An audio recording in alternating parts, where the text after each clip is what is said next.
Welcome to Business Mastery with Dawn Kennedy, your quick under 45-minute dose of expert insights and strategies to make a positive impact on your business and life. Let's get started.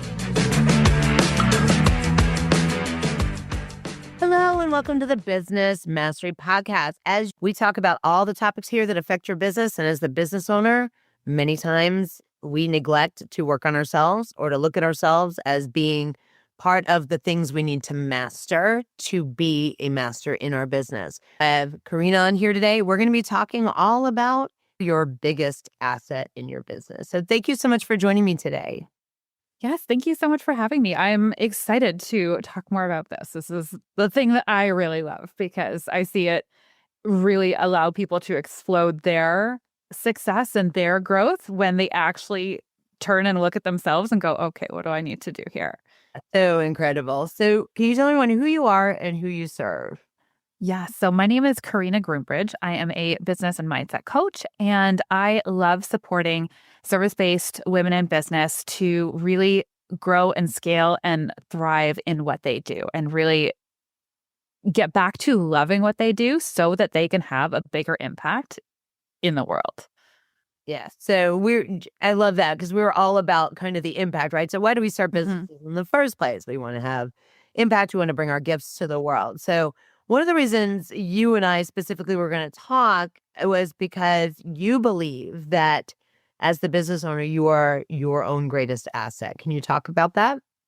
Yes, absolutely. When we go and if you Googled, okay, what strategy would work for this? And you go to the internet, you can find all kinds of answers. But the thing that nobody else can give you is how you're treating and looking at yourself. That's something that you have to give yourself in order to thrive. And I know you talked about this on your podcast recently, but the whole idea of burnout and business owners who are constantly on, constantly going, working 24/7. And it only lasts so far. Like it only goes so long that you can operate like that before you just crash. And the whole idea that I want to promote, that I want to have stuck in your head is that in order to grow and scale in a way that is sustainable, in a way that you could do this forever, you don't need a break, you don't need a vacation. This doesn't mean we don't take them, but we're not sitting there as a crutch. I need space, I need a break. And it all comes back to you. And it comes back to how you are operating, how you are seeing yourself in your business, in life, and how you're treating yourself through it. Yeah, that's important. Before we get into some of the questions about how we do these things, I do want to explore with you, how is this different from positive thinking or affirmations or how we think about ourselves, as far as you'll hear things like you have to step into the next level. For example, you hear that quite a bit. You must grow as a business owner or you must have some personal development, but this is actually a little bit deeper than that. Yeah. So all of those things are good, like the affirmations and a lot of what you mentioned is very intangible. Like you need to grow as a business owner. Okay, what does that mean? And really, we want to boil that down to looking at what it means to you, because it might mean something different to you versus your business bestie. Maybe for you, you need to look at letting go and trusting others to be able to delegate out more responsibility so that it's not all on your shoulders. But maybe for somebody else, what they need to do is actually be able to hit pause and take a break because they're just constantly go. And for me, when I look at you as your biggest asset, we're exploring all of the different facets. We're really looking at all of the ways that you are showing up and interacting in your business and looking at what needs to shift in order to get you where you want to go. All right. So now I'm going to bring up the zone of genius because that is important for people to be able to move into that space and kind of be able to operate there most of the time. So how do we go from doing everything, burning ourselves out, having all kinds of issues with our own relationship to the business, and then the zone of genius? Yeah. So I've seen this actually in particular in one of my clients recently where she was like, all over the place. Like she didn't quite know which direction she wanted to go. And if that feels like you right now, I want to tell you that trial and error is how we correct this. Okay. I have the same personal story just starting business in that I didn't know what my zone of genius was when I started. And it's trial and error and figuring out, okay, is this working? Is that working? And as you keep going, as you keep moving through it, we start to see, okay, this piece doesn't work for me and this piece doesn't work for me. And it allows us to figure out more of what is working and getting closer to what that zone of genius is. And one thing that I notice with business owners is sometimes we will look to our clients and say, this is what everybody's asking for. This is what I need to do. And a lot of the times we won't actually check in with ourselves of, is this what I actually want to do? Is this what I want my business, my life to look like? And let's say you run a group program and all of a sudden everyone is asking you for one-on-one and you're sitting there going, okay, there's the demand there, everybody wants it, this would be easy to sell, but does it actually work with the business that you want to be running? And a lot of the times I'll see business owners being like, okay, I'm doing this and this is running. And they've got all of these different things on the go. But when we actually boil it down, they're like, well, I felt like I had to do it. This is working. It's making me money. I have to keep going in it.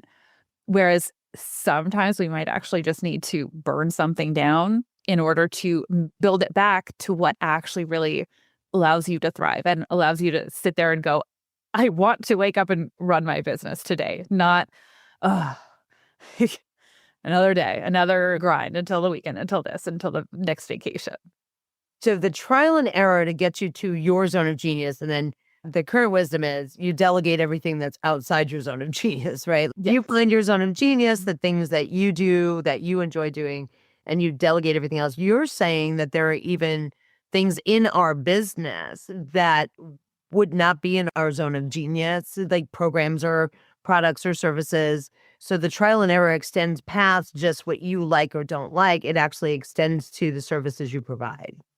Yeah, absolutely. And sometimes we can like and enjoy something, but it doesn't line up with where we want to go. Like the massage therapist that has a dream to own their own massage studio and have a bunch of employees working for them, but they love giving massages. So there's a conflict there, right? It's either, do you want to be running a small personalized service or do you want to be building that bigger business that maybe requires you to step into the management role, step into a CEO role? And like this, your zone of genius, we want to really tap into what that is. Or do you enjoy leading? Do you enjoy the managing others and seeing that growth and being able to take your skills to impact more people and train people to operate as you do? Or do you want to build a business where you're like, no, I'm good, just me. Like, I want to run this. I have a wait list out the door. Yeah, it really boils down to and comes back to, what does it look like for you? Like, where do you want to be in 5 years, in 10 years? And what decisions do we have to make right now and lean into that zone of genius of yours now to get you there? So somebody's going to be listening or watching this podcast and are going to be like, yep, there's stuff that we do. Don't exactly love it. Not really my zone of genius. Didn't delegate it to somebody. Maybe it's breaking even or making some money in the business. And you're saying, I'm going to take something that's making money. And you're saying I should consider burning that to the ground. What would be the benefit? And here's why I want to go there. Very early in business, I would say even within the first 10 years, let's even go past the 5-year mark, through that whole trial and error thing, when you find the things that are generating and making you money, even if they make you miserable, I think people stay there. It's easy to stay in a way. Like, it's uncomfortable because you don't like it, but there's like this pull of the security factor of it, right? This is what people expect of me. Money's coming in the door.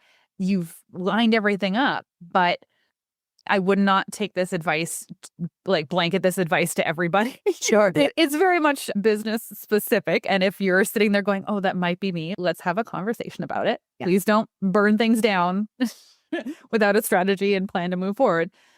But really, now I've lost my train of thought. It's okay. This is editing. So, yeah, we want to talk about what is the benefit and the impact of burning down the things that aren't in your zone of genius. Yeah. Thank you.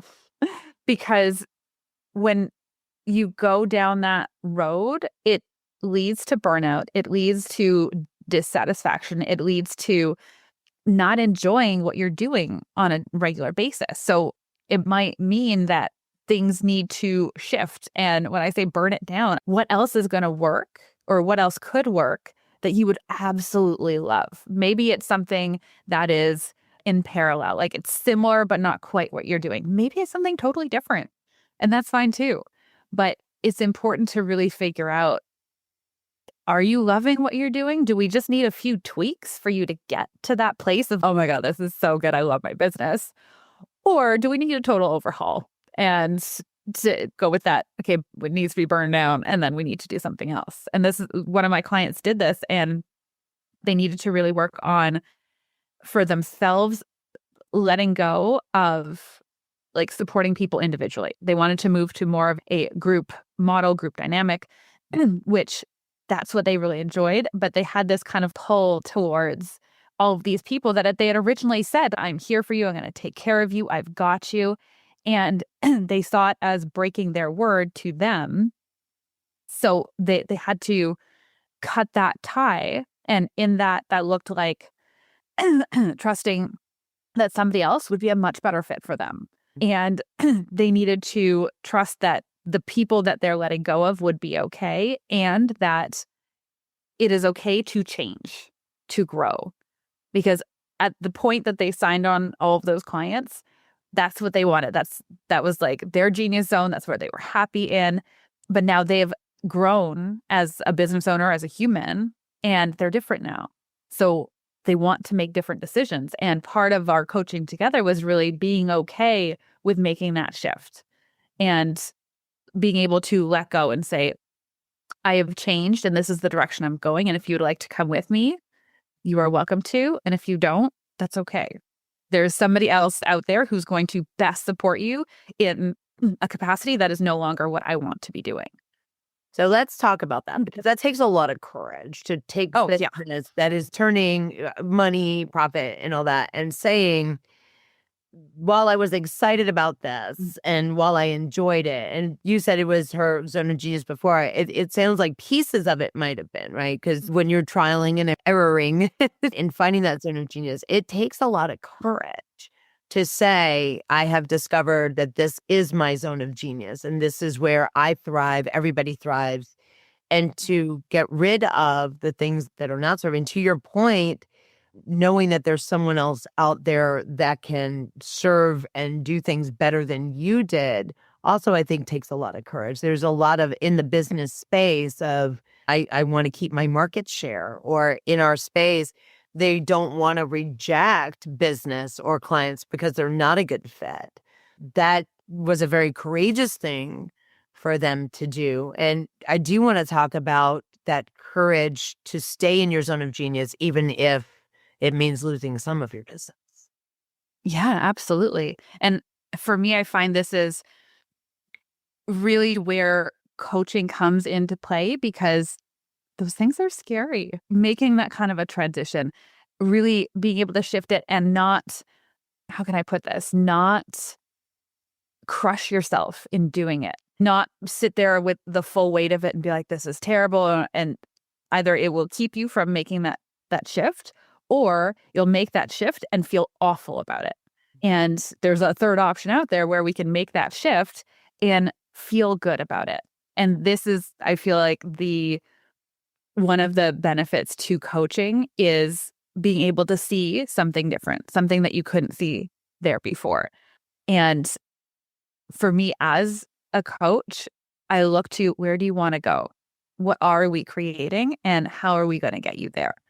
and carrying on this baggage of, did I make the right decision? Oh, I'm letting people down. Did I do it right? This is just baggage that we don't want to be carrying to our next level.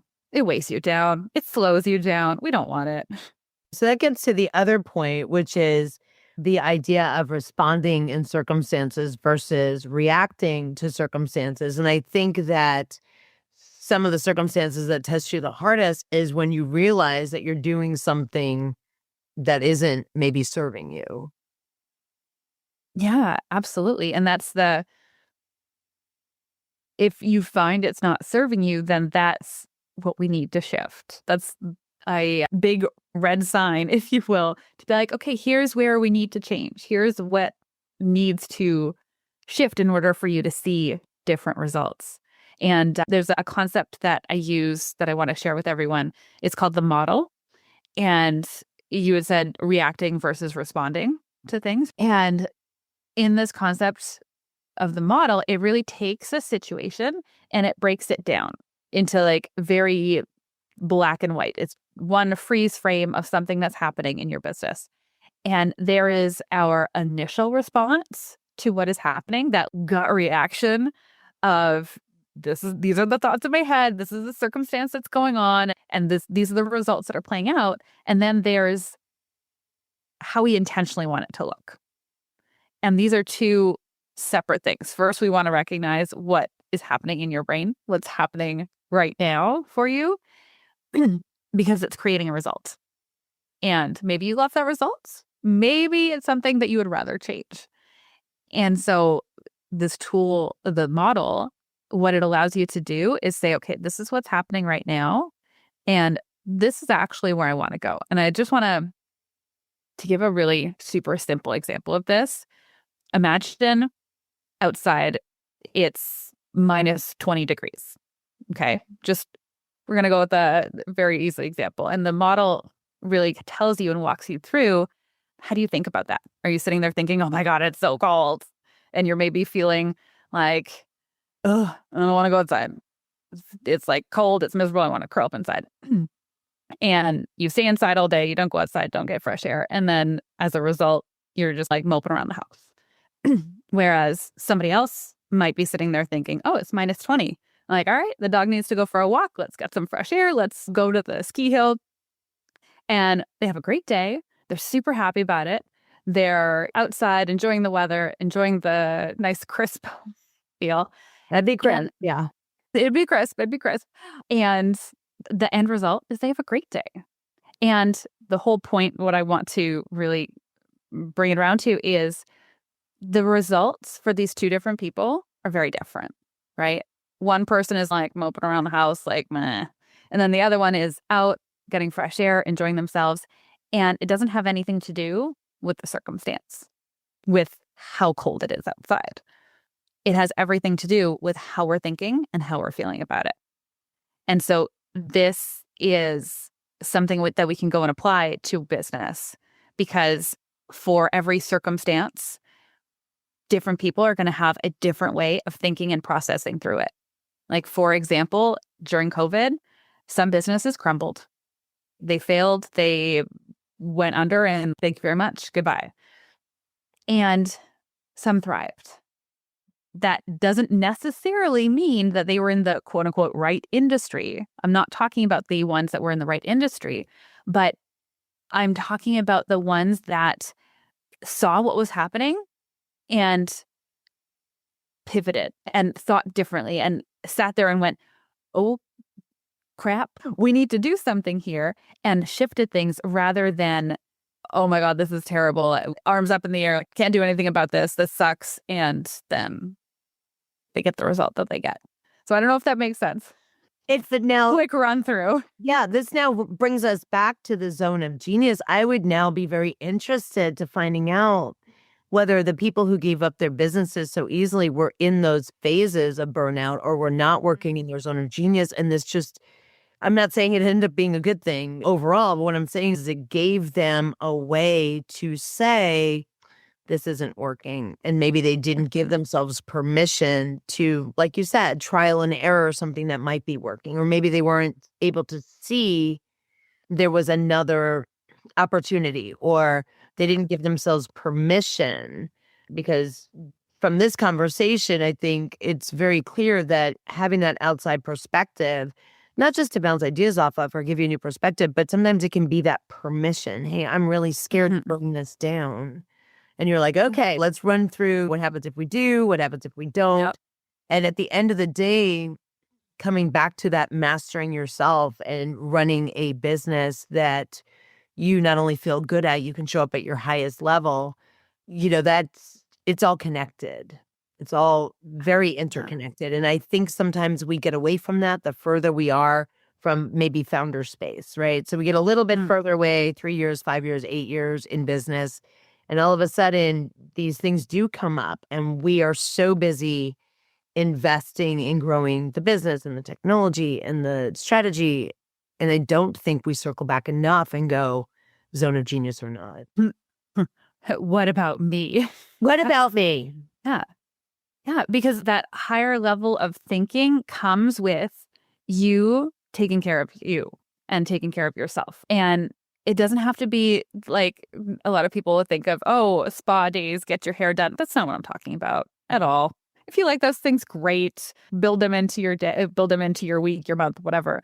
But when you want to be able to access that higher level of thinking, that problem-solving mode that you can go into, it requires you to be taking care of you in order to access that.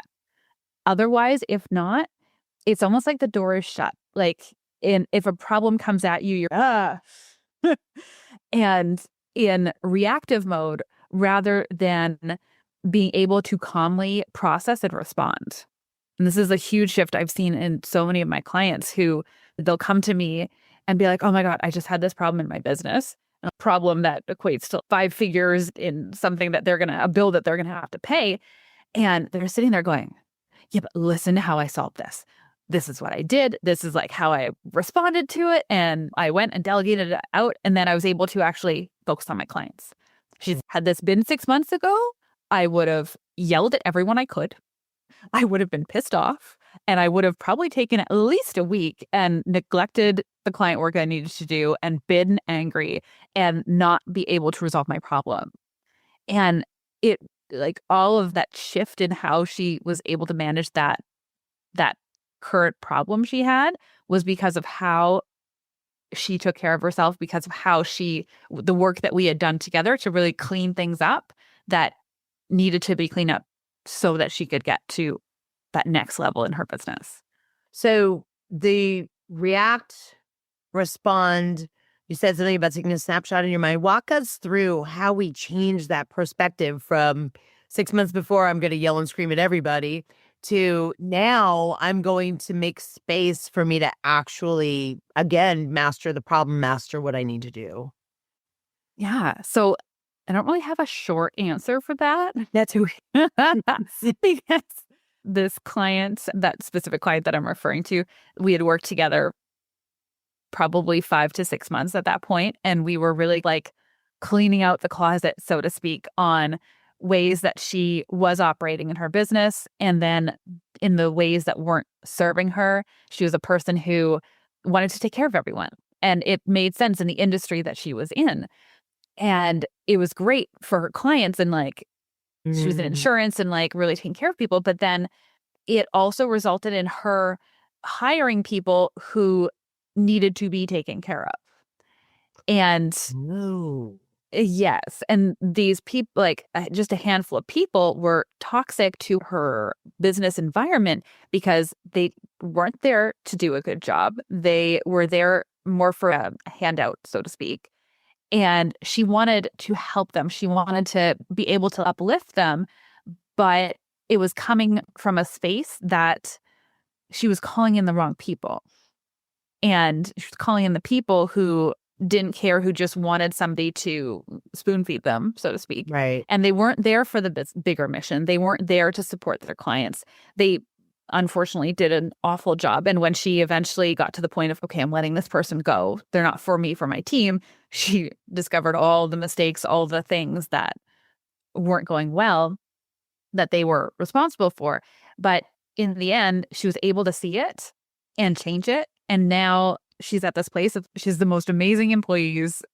She's built an incredible team that is able to support even more people now and support her while on maternity leave. All of that to say, it's not a short, she did these 3 things, but really she was able to figure out how her actions weren't serving her. And they were coming from a good place, a place of, I want to help people, but she was calling in the wrong people in order to do that, if that makes sense. Yeah, sure. So it's habitual. If that's our nature that we want to do it a certain way, isn't it our nature to hire people for the same sort of thing? So I can see that. And I know many business owners who have made those kinds of miscalculations as far as I like this, so we should do this, and with maybe not serving the bigger market. You did point out that it started from the awareness or the realization that all the mistakes or all of the things that we're pulling this thread from came from the same place and the same set of decisions. Yeah. So the react not response actually sounds like it started first with that awareness, like the snapshot in time and looking at the photograph and going, oh, all of these threads come from the same place. And They come from you, right? yeah. Like how you're responding to things, how you're thinking about things, how you're taking decisions, like it comes from you. And there's going to be some things that are really good that have allowed you to grow and establish your business. And then there's going to be some pieces that aren't serving you that won't help you to get to the next level that you want to go to. Even maintaining it sounds like the current level without the frustration and running a business that maybe you're not in love with. Back to the kind of original reason for getting a coach when you're stuck is because the stuckness, you're in it. You can't necessarily see all the things. So We can never see it. Right. It's like that check your blind spot. There's a blind spot there. Even when you do check, there is still a blind spot. And Sure. that's what coaches are for. That's what getting support is for, to be able to point out and show you, hey, you keep doing this thing and this is the result you're getting. It's not what you're saying you want. Here's how we can shift it. Here's how we can change it. Now, isn't that interesting? These are the things that you're doing. You're getting the result you don't want.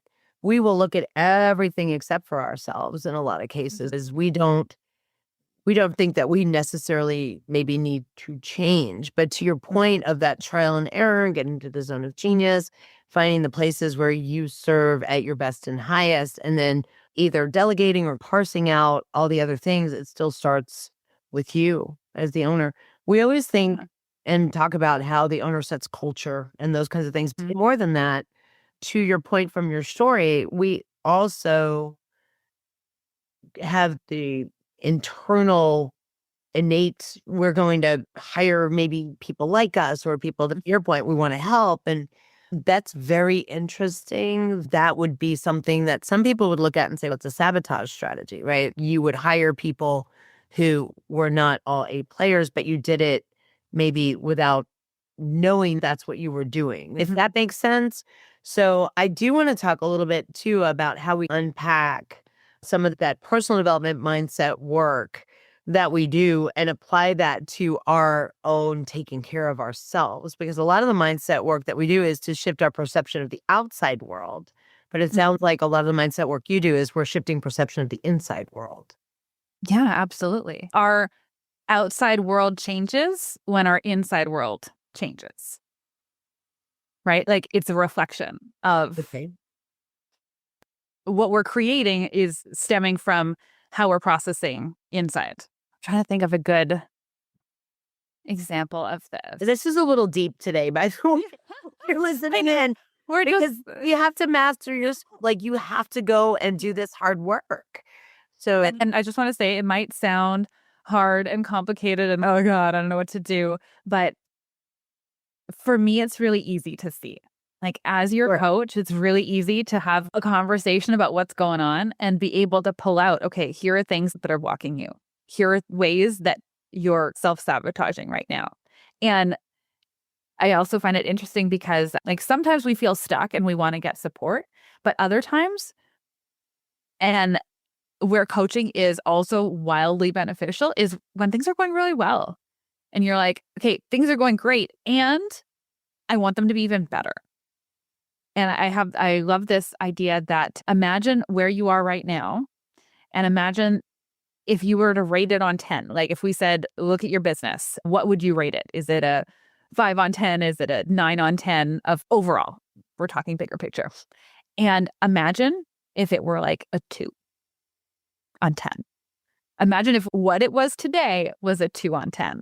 And then that means that we have got so much more growth opportunities, so much more to go and explore. And I just think it's such a fun thing to think about and look at, because it's not just, oh, I feel stuck, things feel like something's off. It can be, I want more. Like things are going great and there's another level to that. But it sounds like that even when things are going great, there's room for some self-reflection.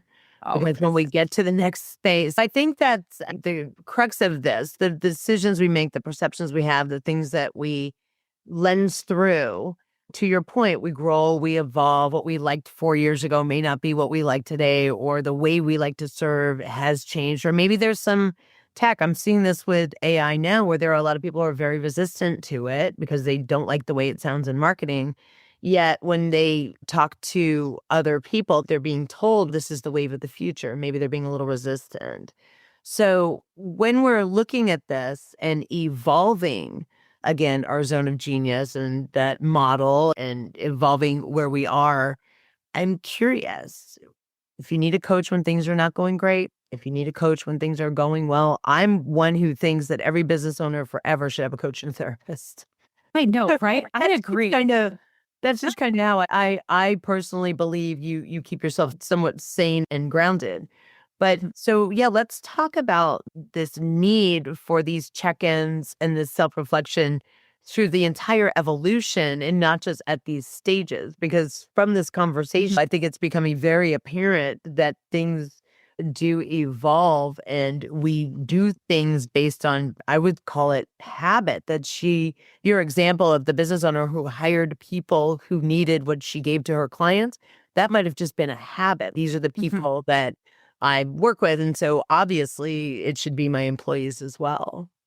Yeah, absolutely. And I mean, habit is one thing and it may serve you in some cases, but we want to see, where do you want to go from here? What would be really wildly beneficial? And there's a concept that I use with my clients where we look at their self-concept. And this is who they're becoming, where they want to go. And it's like a check-in, checkpoint, if you will, that we can do at any level, at any phase of your business, whether you're just starting, whether you've been in business for 10 years. We want to look to and craft who you're becoming. And it's really a process to almost formalize and know the direction that you're going. Not to say it can't change. It might shift over the years. That's fine. But imagine if you're a boat in a harbor and if there's no captain behind the wheel, you're just going to bounce around. Maybe you'll get out of the harbor. Maybe you won't. Who knows? But the idea of the self-concept is really to say, this is where I'm going. This is what I'm aiming for. And we're going to go in that direction. And maybe it might change. Maybe it might tweak. You're going to be off a few degrees. It's fine.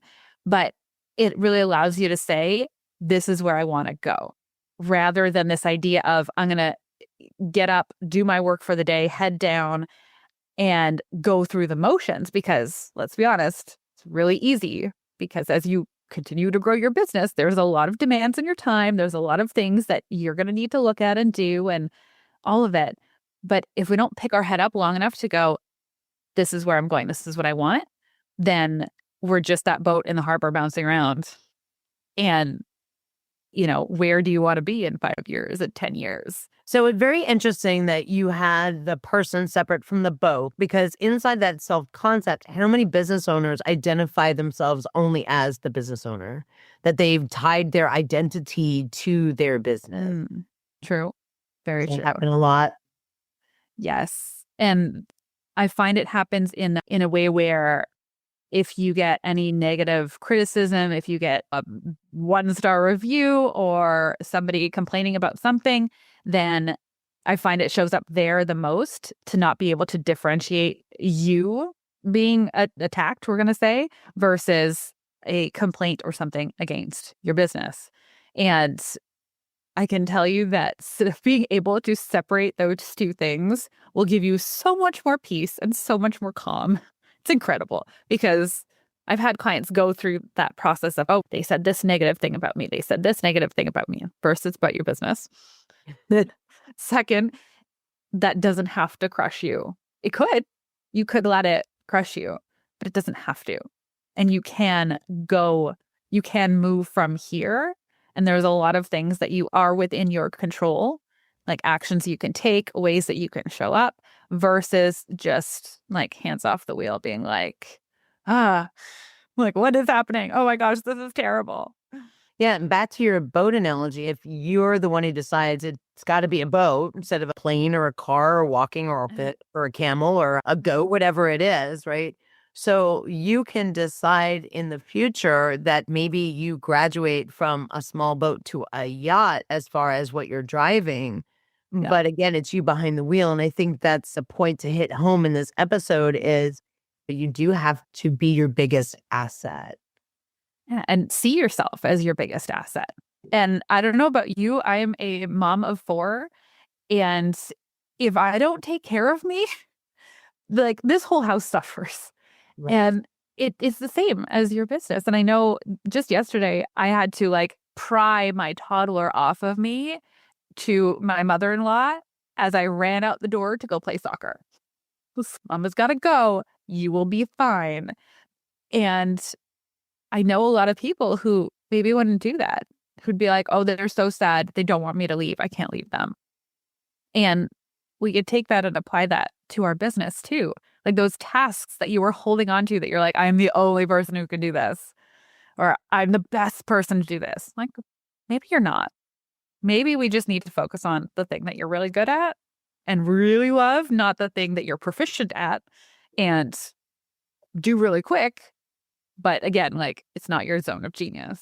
All right. So I'm going to ask this because I know that there are a ton of business owners who started businesses over years. And where are the role models? If someone is told you have to envision for yourself, you need to see yourself step in, you need to do this.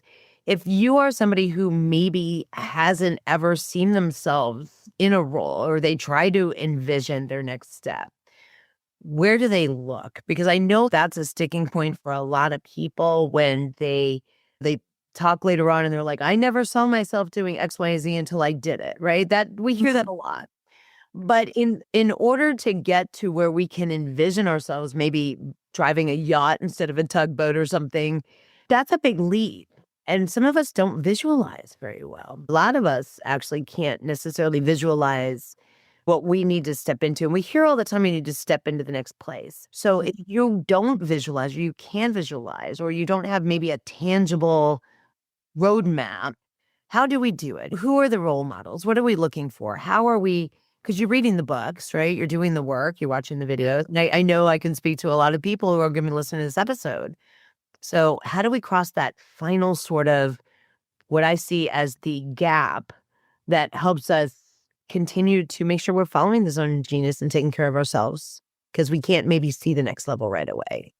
I love that. Okay. This is such a good question because most of us don't see that bigger vision. Like I have actively had to create and brainstorm on what that looks like for me because it wasn't ever in my realm of thinking. And so some of the ways that you can do this for yourself is first look at who you're surrounding yourself with. Who are you talking to on a regular basis? I forget who coined this concept, but you are the 5 people that you hang around with the most, right?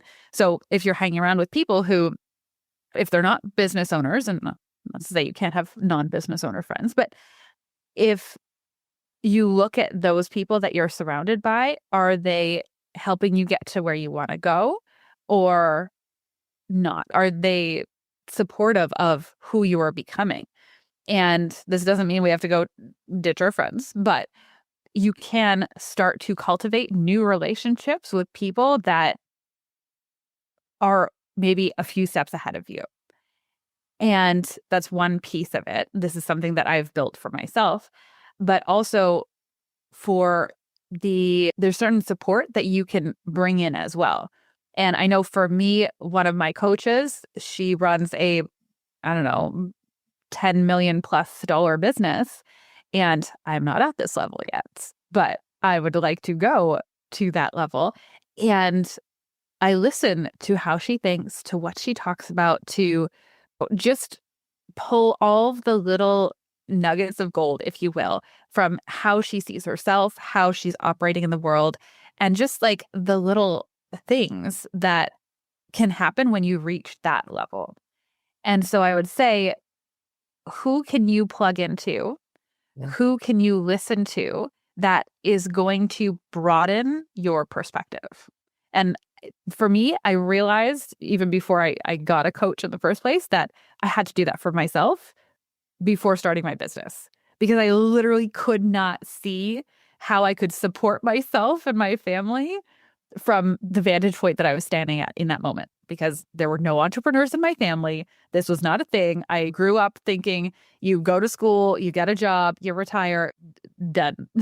Yeah. Entrepreneurship was not in the realm. So I really had to bring my brain on board with that.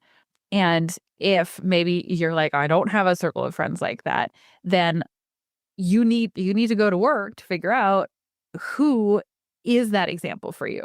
And it could just be pieces. It doesn't have to be somebody in your industry, but looking to who's that couple steps ahead of you that you can be like, oh, like that could be fun. Or just ways that you can bring in new ideas. Like somebody was talking about traveling to Spain and just like spending a month there, just because working from there, like relaxed culture. And it's like, it's a really good idea. I wonder what that would look like for me and my family. So there are ways, if you choose to look for them, to bring in new ideas. And this is a big part of the self concept that I teach my client is, what is it going to look like at that level? How will you think and process at that level that you want to be at? And if all you can think of is, okay, there's this dollar amount that I want to reach, like, all right, cool. What would that look like? Would it look like you having a personal chef? Would it look like you no longer doing your laundry, like you're outsourcing your laundry so you don't have to take care of that? Would it look like you having your bags packed, everything taken care of? All you have to do is leave the house. I don't know. Just making stuff up. But Yeah, but to your point, the question is, I wonder what that could look like, I think is the question that we don't ask enough. exactly. And We it's don't ask fun enough. question. What could that look like, which is so open-ended, and not what should this look like. So we get into this, I call it shoulding ourselves. So it's I Yes. think. So what could that look like? I think if nothing else, that is probably the most powerful question we could ask. Yeah. Because a lot of people stop at, oh, I want to make this dollar amount. Okay. But what does that actually mean to you? I have a personal goal to throw the best party at my house that is fully catered, that has a bit like ridiculous party. And I don't think of a dollar amount of, oh, I want to make this much money. I think of, what would I do with that? And how would it shift my life, my experiences? How would that look? Because really, for me, that's the point. Like, having the experiences, having the like fun times, and it just helps you to explore all that much more of, what would I really enjoy? Like, would I enjoy goofing off and having a weekend long spa, whatever, with my friends? Or would I like to do this other thing? Who knows? Okay. But Amazing. Right. So where can everybody find you and follow you and stalk you on social and learn more about you? yes, all the places. So I have a podcast called You Are Your Biggest Asset. So you can go find me on there. You will also find me on Instagram and Facebook at Carina Groombridge Coaching. Amazing. All right. So we're going to put all that down inside the show notes and description. So if you find us when we launch, you'll be able to find Carina. And if you find us 2 years later, you'll still be able to find Carina. They'll still find me. We'll still find you. I would encourage you to I'm going to just say, put it on a sticky note this week. And if you have an idea, ask yourself, what could this look like? And then reach out if you don't have a coach and make sure you're getting that support. Very important for you to, again, be your biggest asset. So thank you so much for joining me here today. Thank you so much for having me. It was a great conversation. I appreciate you. All right. Talk to you next time on the next episode of the Business Mastery Podcast. Take care. Thank you so much for listening to this episode of the Business Mastery Podcast. If you want to learn more about me, you can go to dawnkennedy.com. And you can now check us out on YouTube, as well as, of course, any of your favorite platforms that host podcasts. Take care.